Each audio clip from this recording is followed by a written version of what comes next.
Peace, peace, peace. Once again, here we are, Urban Life News Magazine. We are fortunate to be able to sit down with the Feurtado Brothers, Mr. Lance, Mr. Todd. We appreciate you welcoming us into your home, into your office, into your world. Thank you. Thank you for having us, my brother Tyson. Man, it's a pleasure to meet you also. Likewise. Yes, and we truly appreciate it. And I love the concept, right? Because urban life is news to those who wants to hear it, because it does open doors, many doors, the way out. Wow. As I see it, urban life is the news. Yeah. We're the trendsetters. When it comes to retail, industry, music, whatever, it's urban life. So everybody wants to emulate what we do. That's a fact. That's a fact, and I appreciate that. And just for the record, I ain't even rehearsed them on that. That was organic. No, so that was natural. They saw my mission statement or something. Listen, that's how we flow, man. It's nothing like getting the true essence of a conversation. Yes, sir. True. You know? Yes, sir. So what I wanted to do, because a lot of our not viewers, but a lot of our subscribers to Urban Life News magazines are sitting in those prisons, in those institutions, specifically in upstate. That's our first target market. Nassau County, Suffolk County, Rikers Island, we're growing, and then the feds. Right. And so what I wanted to do is sit down with you guys and kind of go into your story, your experiences in the so-called game, your transition, and what you're doing now for the community. And so what I like to do today is we like to start with who you are and where you're from. Okay. For some of the people who may not know, they may have seen some other YouTube videos, they may have read some things in some other magazines, but today we're going to set the record straight and we're going to give out some clear, concise information straight from you guys' mouths. Straight from the mouth, yeah. So, we're South Jamaica, Queens. Originally, we were born in Harlem, moved out in Queens in early, so. We South Side, we're South Jamaica. And I don't say that, literally, we're not geographical. So we're not bound to just South Jamaica. No, we're liaisons, we travel the nation, and we can go in 26 different states or more. So, just to answer the question, South Jamaica, man. And this is Lance, and I'm Todd, and we're better known as the Feurtado Brothers. That's what's up. Okay, so you're from South Jamaica. Mm-hmm. Okay, you want to tell us a little bit about your entrance into the so-called game, or how'd you guys get started? Okay, cool. Yeah, so the block that we grew up on, right, when we were younger growing up, I described this block and the home that was on this block, like every house on that block had a mom and a dad. We grew up in a single parent home. Not to take nothing away from my mom, because my mom made the best she could with what she had. But those other homes, they had a mom and a dad, so they had dual income. Those kids had what they wanted. We didn't have what we needed, right? So we took matters into our own hands at the tender ages of 11, 12, and 13. You know what I mean? And, we stepped into a life of crime, for less and better terms. We was involved with one of the biggest gangs in Queens at the time. I guess if you had to measure it, it was equivalent to the Bloods, the Crips, the Latin Kings, whatever. And we started off, selling weed. Trying to help moms make ends meet. And the gang that we was involved with, we was over 1,500 strong back then. And I would say at least 300 to 500 of them sold weed, for our family. So as you can imagine, the ends started to meet real quick. Yes, sir. And we went from trying to help mom make ends meet, and we became lovers of money. And we graduated, and one of the reasons why, we're so dedicated and passionate about, reaching back by way of interviews is because when we was that age, no one took the time to talk to us. And had they taken the time to talk to us, we still might have looked at them and said, well, who the hell are you? You know, can you relate to what we're going through or some of the things that we're experiencing? You know, and so for the subscribers, the readers, and the people that is watching this, that well, we can relate firsthand to some of the things that you might be experiencing or going through. So that's why we love to do, you know, interviews like this, especially with urban life, man. That's where we from, you know. And started to meet real quickly, and we graduated, you know, from weed, trees, whatever they call it today. And we, you know, moved up, loud, right? And we moved up to, you know, heroin and cocaine, and like I said, we became lovers of money, you know, and that was our transition into that life, you know. We didn't just go into it saying, you know, like, yeah, my nigga, I'm gonna be on, you know what I'm saying, I'm gonna get it on and popping now. You know, we was trying to live, you know, a better life. As I mentioned, like, if it's three of us, Todd is the youngest, and it was hand me down. Yeah. You know what I'm saying? And the thing is, like Lance may mention, all in reality, all we was trying to do is get some new sneakers, some new clothes, not to be a burden on my mother, because she was working 2 jobs. Our dad was in the city. He was active, but he's in the city. We're in Queens. So it's just trying to better ourselves, and as Lance may mention also, the hand-me-downs came to me. So, you know, it went from 1, 2 to 3. Yeah. And it was still good, because one thing we learned growing up, we learned how to appreciate nothing. Because when you come from the city and your rent is maybe... For those that are listening and watching this, when he says the city, we're talking about Harlem. We're talking about New York. We're talking about Harlem. Right? And for the subscribers, we're talking about New York City, Manhattan, not Jamaica, Queens. Right. And so when you come from an era in the early 60s when it cost little of nothing to live, but that little of nothing was hard to achieve. We didn't know we was poor. We didn't know we was part of the have-nots. And then moving to Queens, you know, it was a different atmosphere. Seems like a whole different life. And people was doing things that we wasn't doing in the city. Likewise, we was doing things in the city that they wasn't doing in Queens. So once, as Lance made mention also, we got involved with weed, smoking weed, and, you know, it was like, we need sneakers, we need clothes. And then everything just really took a life of its own, because once you start becoming part of the haves, it's hard to go back to have-nots. And one of the things that we use for justification, if we ate, everybody ate. It wasn't, our slogan was, once you get with the Feurtado Brothers, you can never go wrong. Because we're part of the good hands people. And that's what we was going to be. We was like the Robin Hood of the game. So for the lack of a better expression, right? Do you believe that because of your philosophy of when you eat, everybody eat, do you believe that contributed to your success in that particular arena? Of course, yeah, definitely. You know, who want to be part of a team where only the high up is eating? You know what I'm saying? If everybody's eating, and everybody's like, yo, I'm gonna be a part of that. You know, and you have no animosity, you have no griminess, you know, no sneaky, you know, excuse my term, shit going on. You know what I'm saying? Because everybody's like, I'm eating. You know what I'm saying? And that's what it's all about, eating. Because when you got some starving soldiers, that also increases the possibility of talking and telling and telling, backstabbing, Yeah. you know, set up the whole nine. And it's one thing that we truly believed, that yes, we knew that it was dirt money, and one thing we knew, we wasn't never gonna hurt anyone over dirt money, because if it's meant for you, it's gonna come to you. So if you was with us and you messed up 50, 60,000, you got that.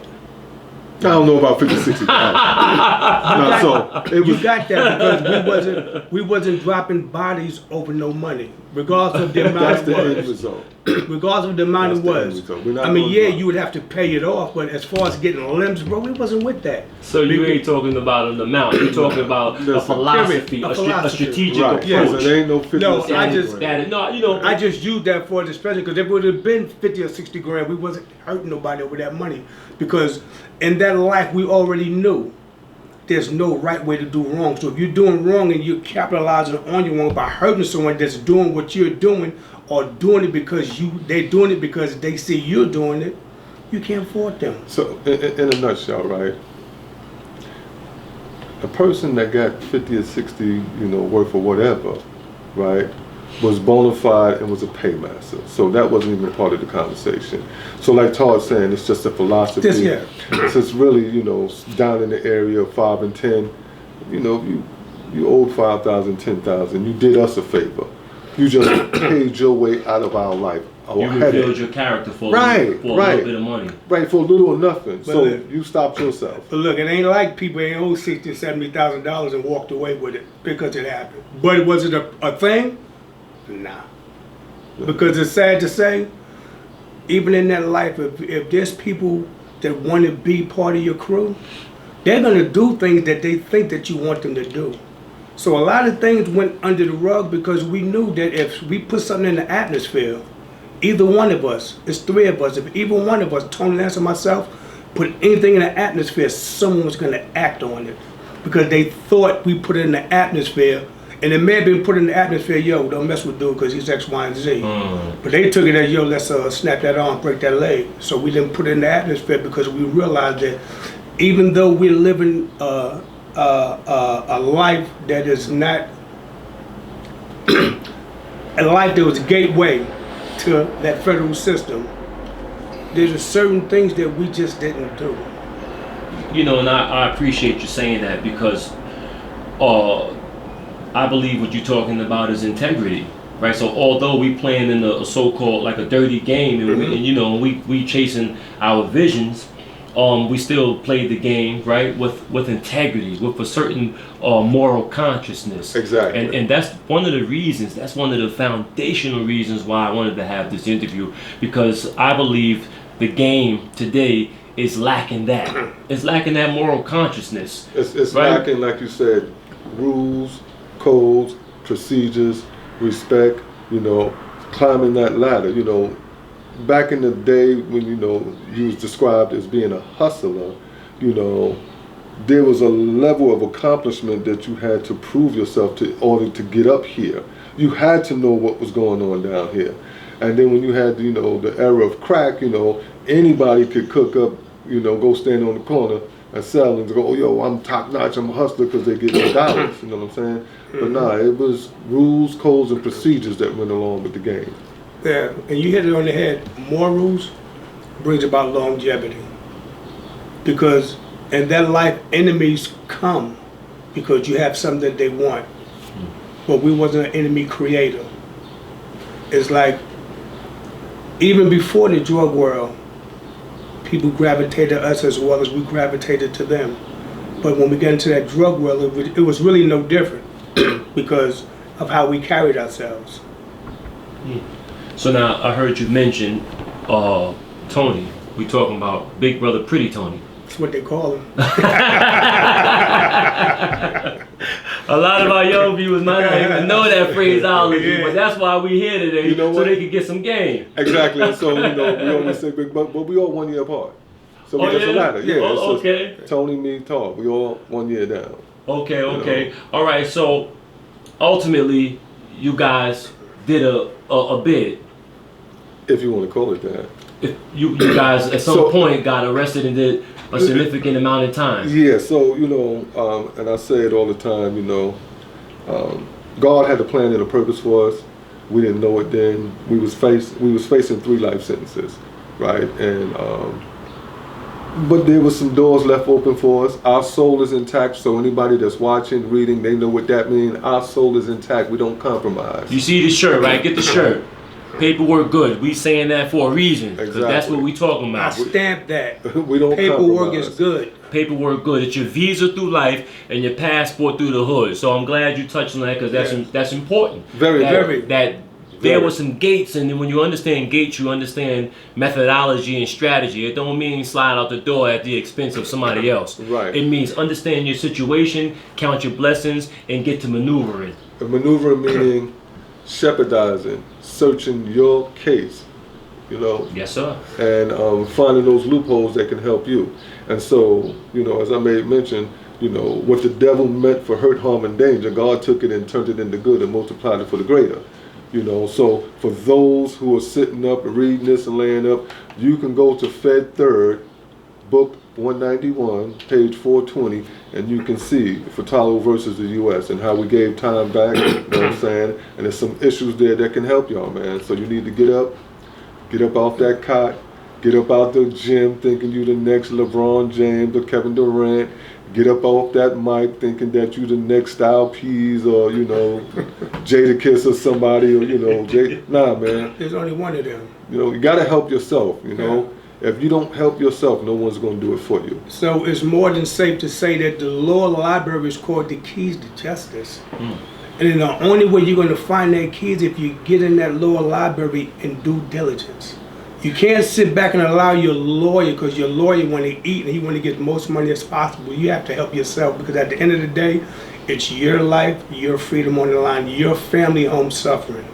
Exactly, and I'm gonna drop a subliminal, because like Todd said, it's the key to justice. But if you don't use that key, that's what you'll find, just us. Yeah. Wow, that's something that's deep, and I appreciate that insight, because during my last incarceration, they would call on the law library. For one, you're supposed to go there for an hour, but they only give you 20 or 30 minutes. Nobody's complaining, because when they call law library, only 2 or 3 guys are going. The rest saying they're going to go to the yard, I'm going to play some ball. I'm stressed out, I got to make a phone call. Yeah. And then the thing is, how could you be comfortable, not you per se, Yes, sir. but how could a person, especially who look like you and I, be comfortable in a situation where you're locked up, whether the crime or not? There's always a way out. Not by telling. Paperwork is good. But you get in that law library, because every rules, code, and procedure there is to get you, there's one to release you. Because just like you committed a crime, and as the streets would say, you get caught slipping, if you do diligence in that law library, you'll find out that United States Marshals are slipping also, but they just didn't get caught. It's up to you to catch them.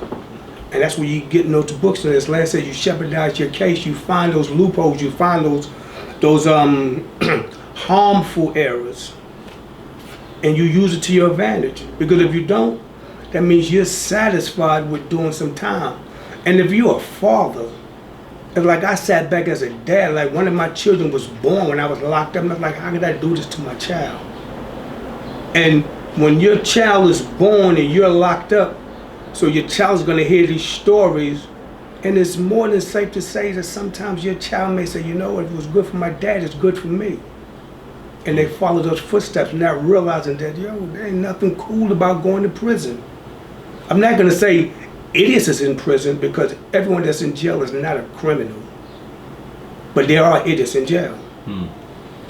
When I was doing a little bit research, doing a little bit of homework, in one of the interviews, I heard your names mentioned in relationship to the Supreme Team. Is there some history between the 7 Crowns and the Supreme Team, the Feurtado Brothers? Can we just get a little clarification on that piece? So, we all grew up together. We all went to school together. They either came under us or was directly influenced by us. So you guys are a generation before them. No, we're actually kind of right there. So when people look at the name, the connotation King of Kings, and they wonder where that name came from, it's not something we made up. It's the name that the streets gave us. You know what I'm saying? Because rightfully so. When you look at Preem, Prince, and other folks, Cat and everybody, those brothers was kings. They were kings. We just happened to be the king of kings. So I say that humbly. Of course. Humbly. What's real is real. Yeah, and so there's definitely history. All of us go back to 12 and 13 years old together. Yeah. Plenty of bread was broken together. Even before the Supreme Team was a Supreme Team. Even before they had the name, we broke bread together. Yeah, so we all went to school together, Okay, so for our brothers in the cell somewhere that's going to read your story and hear your wisdom, at what point did you guys individually or collectively begin to make a transition? So as we made mention earlier on in the interview, we was always, dubbed the good hands people. You know what I'm saying? So we were always, trying to do good, trying to do right with something negative. But when we went to prison, we kind of realized that, this is a black hole we just opened, and this was a chain of destruction that we led down this black hole. And we said, you know what, learning more about what people describe as the prison industrial complex, I describe it as the business of incarceration. When we started learning more about it, I said, you know what, we got to make sure that our future leaders don't fall into the same traps we fell into. Even though we made our choices knowingly and willingly, it's still a trap, right? Because subliminally, we've been brainwashed. And so we said, you know what, we got to make sure that, we put some truth out there. So when cats make their decision, they make it, like I said, knowingly and willingly. Because we don't believe in genocide. Even though we, people say we played a role in it, but whether you know it or not, whether you putting the drug in the next man's hand, you pulling that trigger, or you standing in front of that man with the black dress and talking about we did it, you just committed genocide. Yeah. So we're here to break that chain. We're here to destroy the myth of, there's a pipeline from the schoolyard to the prison yard. That's a myth, that's a lie. We're here to destroy it. Mm-hmm. You know what I'm saying? The choices is yours. Exactly. So individually, we, kind of just, that spirit was breathed into all of us simultaneously that, we got to make a change, we got to make a difference. So while I was incarcerated, while I was in prison, I was a GED tutor. So I was responsible for helping over 75 inmates receive their GED.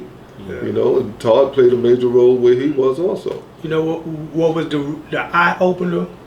Pardon me. When we had got locked up, we were all in South Carolina, 1400 Hugo Street, one of the worstest jails. It looked like it was used to be a slave holding pen. That was state or federal? State, because when you're federal, they put you in the state for financial for processing. Exactly.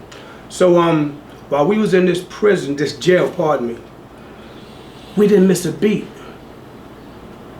Everything that we had on the street, we had in jail. And we had so many police officers, or shall I say COs, on the payroll. I was like, yo, we in jail for committing a crime. How are we gonna be in the same prison and commit a crime? So it just took a life of its own. And I'm gonna say I was fortunate enough to go to FCI Petersburg, to where the Christian base was so thick. And not thick meaning in numbers, but brothers who really wanted change in their lives. So as Lance made mention, he was a tutor.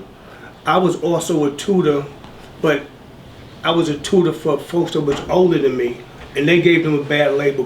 They called them SNL, slow in learning, and I didn't really appreciate that. So I wouldn't go into the library and act as if I knew what this word meant and they didn't. So what we did was we went into the dictionary together. Mm-hmm. So while they was learning, I was also learning. Because one thing we learned in just life in general, never ever point your finger at someone's face, because you always got to be pointing back at you.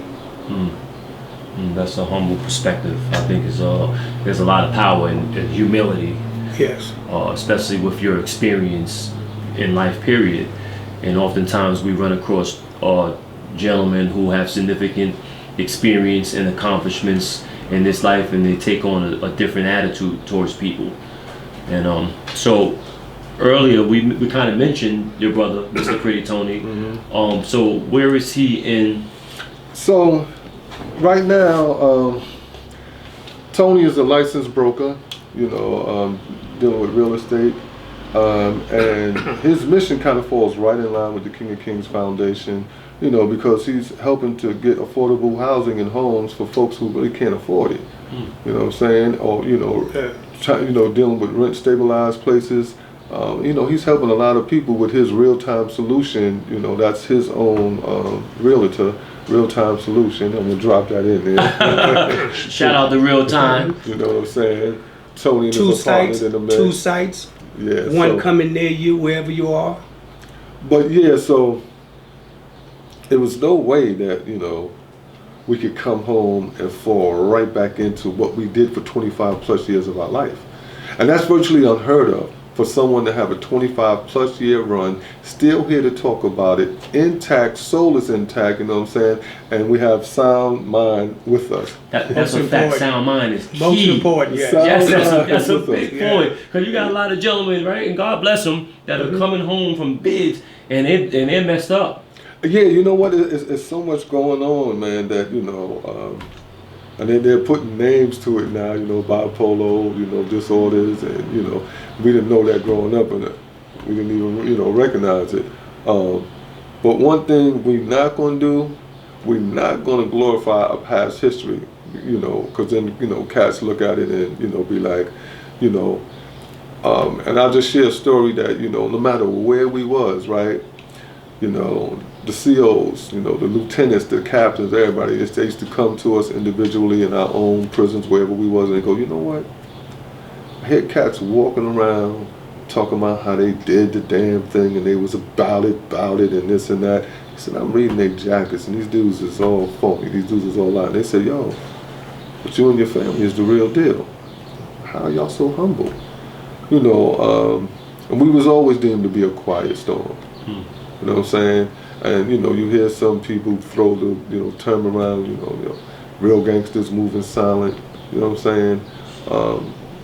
But I guess that's why, God saw fit to give us a second chance in life. Because as I mentioned, I humbly say we ain't supposed to be here, but we are supposed to be here because God got a plan for us. You know what I'm saying? So I can't say we ain't supposed to be here, because we were facing 3 life sentences and they was trying to give us every bit of it, But the higher being said, no, I got something for them to do, man. And it's to reach back to, a generation that's lost, man.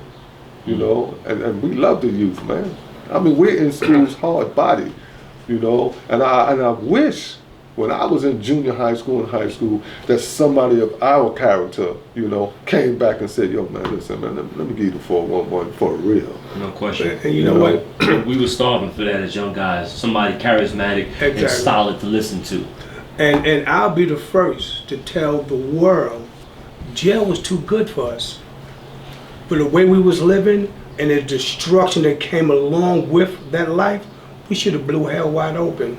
See, but God saw fit. Even though there wasn't a stitcher cord long enough or air conditioning big enough to cool us off, God saw fit, because if we did all this work for the devil, playing the devil's game, if the Lord captures our attention, how much more are we going to uplift and edify him in reference to saving lives, be it in prison?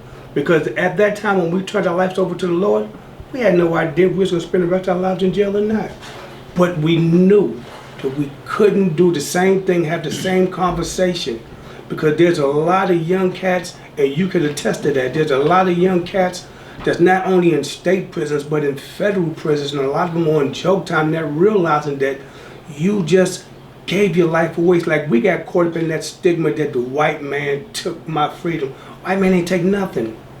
He created the cell to put you behind in, but you committed a crime. I say I committed a crime to put me in that cell.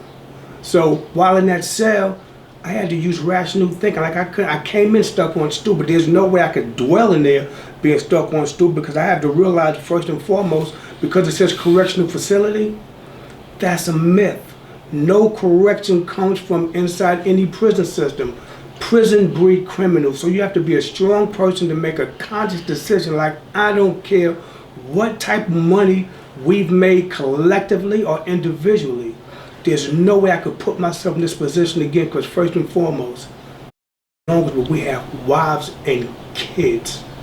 So if this is the legacy that we want to leave for our kids, that like, if God opened that door and give us a chance to come home, guess what? We're going to be stuck on stupid. When you're stuck on stupid, what does that mean?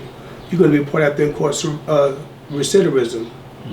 And that door doesn't start revolving for no one. That's why you got to make a conscious decision. And I thank God that he moved on Lance first. Like I said, we was in 1400 Hugo Street. They got the little traps where you slide the food through. Yes. So I'm looking through the trap and I'm looking at Lance so I can holler at him, and I see this glow in his eyes. So first thing came to my mind was, ain't nobody over there acting crazy. But I didn't realize that he turned life over to the Lord. So the message he sent to me by, the little kites, I don't care what you do, pray at 10 o'clock. Even if you don't know how to pray, hold somebody's hand. And it just caused a domino effect, and then it opened our eyes of understanding and our heart to be receptive to a better way, because there's nothing cool about being in prison. Like a skid bit, I almost said a word I don't even say. Don't go to prison and thinking because you did 6 months that, you could do that standing on your head. 'Cause that's a recipe for disaster. You know what? And for the readers that's out there, so I don't want y'all to misconstrue anything that's being said. It ain't nothing about we scared straight or nothing like that. We are who we are. We the Feurtado Brothers. There's no ifs, ands, or buts where we come from, what we've been through, our accomplishments, and all of that. But at a certain time in life, you have to wake up. You know what I'm saying? Definitely. You can't be a foolish fool all your foolish life. You know what I'm saying? And I'm saying that with no disrespect to nobody. It wasn't no scared straight or nothing like that. We just made a conscious decision. For the nobodies, if the shoe fit, then you got to put it on. You got to wear it, because a lot of people is in the same position, maybe not to the level, but as far as being incarcerated. You have to get out of that box of thinking about this. It's all about me, myself, and I, especially when you're a father. It's like you're setting the tone. As we made mention in the earlier interview, we was the good hands people, right? Once you get with the Feurtado Brothers, you never go wrong, or the Feurtado family, you never go wrong. So if that's the slogan, that's going to take a life of its own. And especially if you left a trail that somebody can sit back and say, yo, what, 25 years? I'll take that for 4, 5, 6 million. No, there's not a dime that's worth your... That's a fool's game. Exactly. That's Russian roulette. There's not a dime worth your freedom. Exactly. That's another cliche trap. Exactly, but people...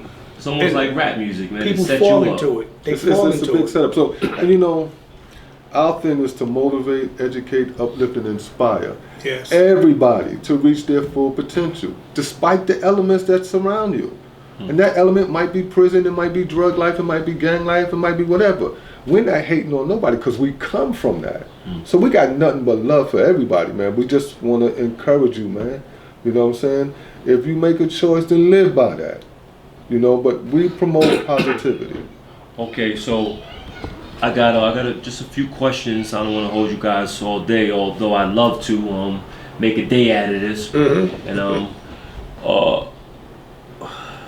gangs. What is because you said you do some work in the schools and in the community. Do you have a position on gang life? Of course. We have a whole curriculum that can go from 1 day to 1 year. And there's nothing new. Gangs were around so long, For those of y'all that watch, the gangs in New York, the 5 Points in New York, gangs were always in existence. We have one of the biggest gangs in existence right now. They all wear blue. And they're not Crips. You know what I'm saying?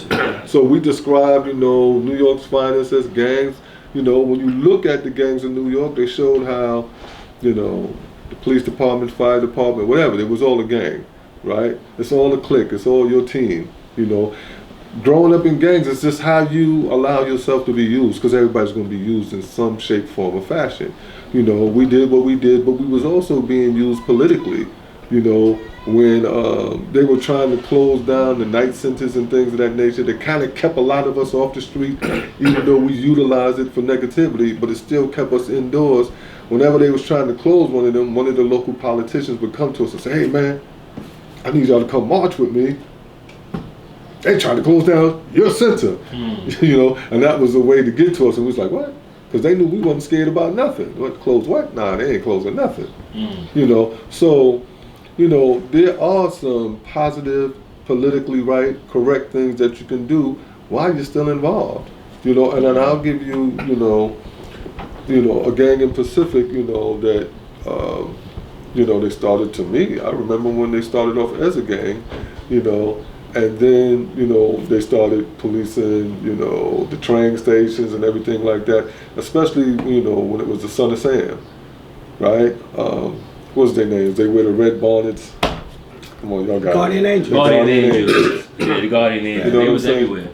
Right. So, and that's a game, you know, but they turned it into something positive. You know what I'm saying? So, you know, we grew up watching this commercial and they had an egg frying in the frying pan, and they used to say, "This is your egg, this is your brain on weed." You know, it's to say the mind is a terrible thing to waste. It is a terrible thing to waste, man. If you could sit down and collectively come up with ideas and ingenuities on how to get some money illegally, you could do the same thing and get money legally. Yeah. What's required in that process? Do you have any insight on that? What's It's required of an individual who's having some success in the game, but he really don't want to be in the game, but he still wants the benefits of the game? The same energy, right?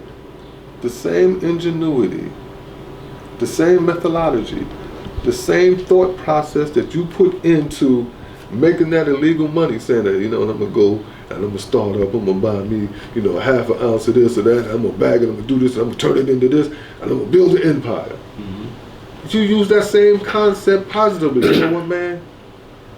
I see my community, man, everybody like to eat hot dogs, man. I'm gonna go get me a hot dog stand. You know what I'm saying? And I'm gonna turn that one hot dog stand into 5 hot dog stands. You know what I'm saying? Oh, yo, man, everybody like to wear them hats, man. I'm gonna go get me some fitted hats and I'm gonna come up with a design and I'm gonna create it, you know, like that shirt, you know, like the clothing line that we wear, Revive, you know. It's, you know, you sitting back and you look at the void, what's missing, and say, how can I fill that void? You know what I'm saying? And make it profitable. So that's why I say the mind is a terrible thing to waste. You know, we can sit here and you know, sort of kind of give roadmaps all day, but the best roadmap comes from within. Everybody's been blessed with a talent or a gift. You have to tap into your gift and your talent and build on it. Yeah, and especially if you're in that game and you do not like what you're seeing, the effects of it, the cause and effects of being in that life, and you're not blind by the money that you're making, then you got to make a conscious decision.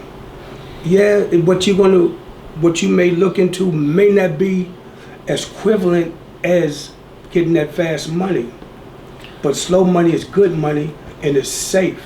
And you can make a difference in your community, as Lance made mention. I'm gonna give you an example, right? So you got 2 sets of crews growing up, right? You got the south side, you got the north side, right? I'm just gonna use this as an example. You know, a lot of us, you know, said, you know, I'm gonna make that fast money, I'm gonna live, I'm gonna ride, I'm gonna die, you know, I'm gonna drive my car till my daddy take the keys away. You know what I'm saying? That was the philosophy. Right, so that's all of us on the south side. Then you had the cats that was on the north side, the Russell Simmons, the Damon Johns, you know what I'm saying? The LLs, the different people from the north side that said, you know what, I'm gonna go to school. I'm gonna take my time. I'm gonna learn and develop an art or craft, and I'm gonna build on it. You know what I'm saying? We said, I'm gonna do whatever it takes to get that house with the white picket fence around it quickly, right? Most people in the game have a 3, maybe 4-year run, and they spend the next 25 years reminiscing, right? And when they come home, that same dude that they looked at and they thought was a sucker, right, because he decided to educate himself and go to school, right? And he said, you know what, I'm gonna do this 12 years of schooling, I'm gonna do an additional 4 years, and then I might decide to get my, you know, master's also, so I'm gonna do a little more schooling, you know what I'm saying? And so now by the time he's 30, everything that you got at 18 and 19, you only had it for 3 years and you lost it. Now at 30, you might just be coming home from prison and they got it all legitimately, everything that you wanted. You know what I'm saying? So, you know, I use, you know, a resemblance in a story like that to show that, you know, there's a right way, there's a wrong way. You know? So those cats was, you know, I mean, when you say Damon John, that was FUBU, you know? And just like I used an example about that fitted hat. First you take the hat, then you flip the hat, then you wear the hat. You know, LL helped launch that, you know? And, you know, so many cats, you know, I mean, nowadays, with social media, You're your own marketing expert. It's what you put into it is what you're gonna get out of it. Can't be lazy. Exactly. Can't get up at 12 o'clock high from the night before. Yeah, talk about, yo, my nigga, what we gonna do? We're gonna roll this blunt and lay back down. The world has made how many deals already? Exactly. You know, I don't know if they still use it, but when we was growing up, our grandparents and our parents always said, yo, the early bird gets the worm. That's a fact. It's just the truth. You know? It's the truth. The early bird in nature, the bird that gets out that nest, right? Exactly. Gets the worm. Yeah. And metaphorically, when you get up at 12, 1 o'clock, you really getting the leftover worms. Exactly. If there's any left. If there's any left. If And then you there's become any left. desperate, right? Then you Exactly. start hating and becoming envious of those people who are doing the hard work that you've been doing. The King of Kings. Okay. That was your title. Now it's an organization. Can you tell us? Yeah, so you know, when God finally saw fit to release us from holy training ground, that's what Todd always described it as. We hit the ground running, you know, and so we said, you know what, we want to make sure that our future leaders, our future generations don't fall into the traps that we fell into. So we wanted to go into schools and start speaking to kids and educating them, right? And we also, you know, said, okay, we want to go into schools, but we got to have something more substantial, you know. And, you know, we put out an anti-drug educational documentary. It was one of the best in the time. You know, people still to this day, you know. Anti-drug what? An anti-drug educational documentary entitled King of Kings. And so that's on your website, that's on YouTube? It's everywhere. All you got to do is Google it. So if you type that in, the listeners, you would have to put up, find it? Yeah, it's been, we actually put it out in 05. Did it come up? Yeah, but it set precedents everywhere. Yeah. Okay. It says it influenced BET to do their American Gangster series. It influenced Ethan Brown to write his book Queens Reign Supreme. And a lot would even say it influenced 50 Cent to do his movie Get Rich or Die Trying. Okay. You know, so it set precedents. I gotta check that out. You know, and then from there, you know, we created and founded the King of Kings Foundation. We're a legitimate 501c3 organization. And said, you know what? We built on it. We developed our own programs, our own models, our own mentoring programs. We're vendors with the Board of Ed. We're community liaisons. We're activists. You know, it's a lot that we do. One of the things that I'm impressed about is, despite our background, we are security cleared through the Board of Education. That means that they entrust us with the kids because we have a life-saving message. It just had to be a good listener. Our thing is, we don't try to force feed anyone. We just give you food for thought. Speaking to the younger generation and even parents, we just give you food for thought. You have to decipher which fit, which don't fit, but at the end of the day, the choice belongs to the receiver. And that's the beauty in having a mouthpiece. Exactly. I mean, you know, it's so much that we can talk about or that we do talk about, and a lot of people is not going to be able to retain or remember it all. And so we always say, you know, we just want you to remember 3 things. Nothing else in life. Remember these 3 things: choices, consequences, what's at stake. If you remember those 3 things before it's about to pop off and you just stop, you say, man, I got a choice to make. You know, so what are the consequences and what's at stake? So that's choices, consequences, and what's at stake. Exactly. Okay, so that's something to keep inside our mind before we jump into something that can cost us our lives. Right, because all it takes is a second, and everything is different. Different. That old saying is what? It's easy to get in and hard to get out. Exactly. That's real though, right? Because no matter what you think, you can't make those cells open up. No matter how sharp and how strong we believe our minds are, you can't crack that gate with your mind. You can sit there all you want talking about, CO, I want out of here. And heat of the moment does not excuse you from what you're going to face. That's why we stress choices, consequences, what's at stake. Because heat of the moment, if you have 3 minutes to think and act on, that's called premeditate. That takes your crime up to a whole different level. So it makes sense. Choices comes with like we all got smartphones, right? Everyone has 2 people in their smartphone, besides the other hundreds. You got one who you'll call as the voice of reason.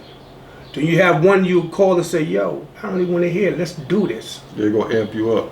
So you have to be able to always call the voice of reason, because to every action there's a reaction. And sometimes a lot of people are not ready for the reaction, and in other instances, that reaction never stops. And all I had to do was just press number 1 instead of number 10 on your phone. Man, I want to see how you're gonna edit all this stuff. I'm gonna tell you, they gotta watch the whole interview. Yeah, right? it ain't no skipping to no certain part. This everything needs to be digested. That's what we call a round table, man. Right? Because we living in the microwave age. Everybody want it easy, everybody want a quick meal, everybody want a 99-cent burger. All those things are bad for your health. They want to skip steps. Exactly. And so in my belief system, the part of the reason why a lot of people are telling so much because they're skipping steps.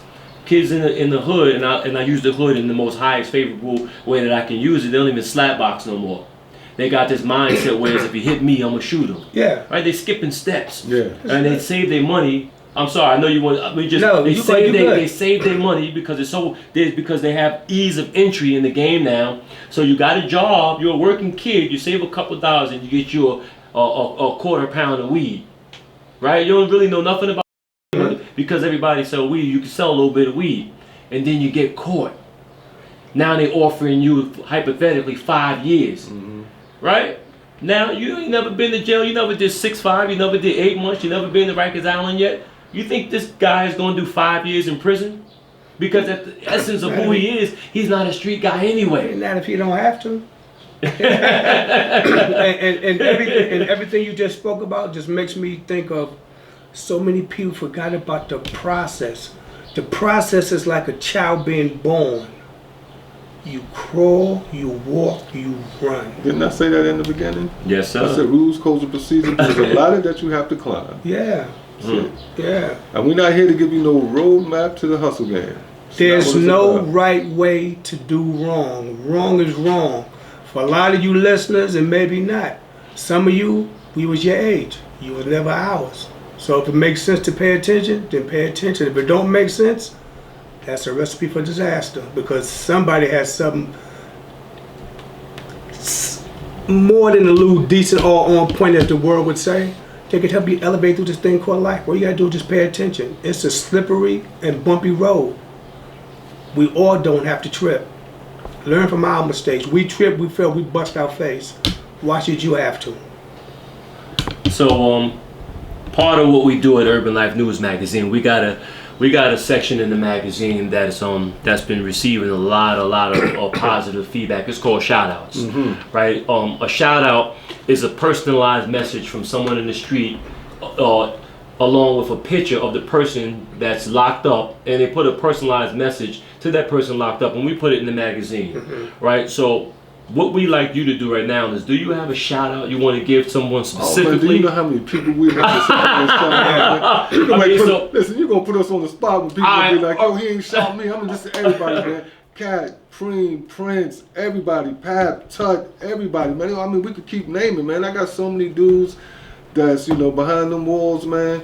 And, I mean, no disrespect if I didn't call a name, because it's like tons of y'all, man. No question. That's tons So of what message would you say, not necessarily to them, but what would you say? Because they're going to read it. They're going to get it. Man, if people think you come from nothing, that don't mean you have to return to nothing. Now think about that one. You know what I'm saying? And my shout out is to every person that's incarcerated. At the end of the day, whether you have the opportunity to make it home or you do have that L on the end, don't think you can't be anyone proactive in making a difference, even in the midst of that storm. Because I can tell you one thing, Lance says this so much, if we knew that it felt this good to do right, my goodness, we'd have been doing right a long time ago. So don't allow your situation to stop your purpose. Your purpose can no death in hell stop it, but you got to receive it. Just because you're behind the wall, that don't mean you can't be somebody super magnificent. You have to take that chance. You took a chance. Look to where get where you are. Look where it got Exactly. you. Now take a chance to help other people out. And if you do have a way out, don't ever, ever, ever, don't you ever, ever, ever forget your trials and tribulations, because some young person needs to hear that sound wisdom that you are sitting on. As Todd made mention, in order to receive it, you have to believe it. Yes. You know what I'm saying? Everybody can make a difference. You know, so I'll leave you with this, man. There's two type of people in this world. One that believes he can, one that believes he can't. Guess what? Both of them are right. Which one are you? Well, you have it. We got the Feurtado Brothers, the organic version without no cut, straight up, the truth, straight from the brother's mouth. Urban Life News, we always salute those who came before us, paving the way that the gift of life, that the gift of wisdom and understanding can be ours. Like the brother said, it's just up to you to read and digest and get what's for you. And if you don't believe it's for you, just pass the magazine to the dude in the cell next to you.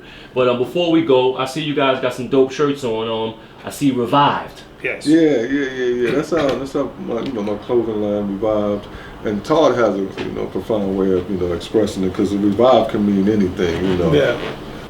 I keep it in biblical terms, which is restored, restoration, revive, made like new. Especially if you come from somewhere where you was always told that you would never be anything. We're living proof that, as Lance may mention, just because some said you came from nothing, you definitely don't have to return to it. And if you should return to it, use our slogan, from the streets to salvation, back to the streets. We can't help but give back. So for It's those of y'all, reviving many. exactly. For those that want to follow us, we're on social media. We're under Feurtado Brothers. We're under Todd Feurtado. That's on Facebook and Instagram. Our website is kingofkingsfoundation.org. If you're interested in the clothing line, you can go right to revivewear.com. You can see the whole collection of our clothing line. You can order. And we just want to shout out again, man, Urban Life News, man. We shout out our boy, Peter Shoe. You know what I'm saying? Baby. He graced the cover. That's Peter Shoe there. You know what I'm saying? One of the big promoters from back in the day. Home also, you know what I'm saying? He made it out of there like we made it out of there, man. Shout out to you, Key. Again, shout out to Urban Life News, man. We appreciate you, man. And I appreciate you, man. Once again, I probably said it 3 or 4 times, but I sincerely appreciate you guys taking your time out to allow Urban Life News to sit down and have a conversation with you. And I appreciate it. Thank you for having me. Thank you. Blessings. Peace.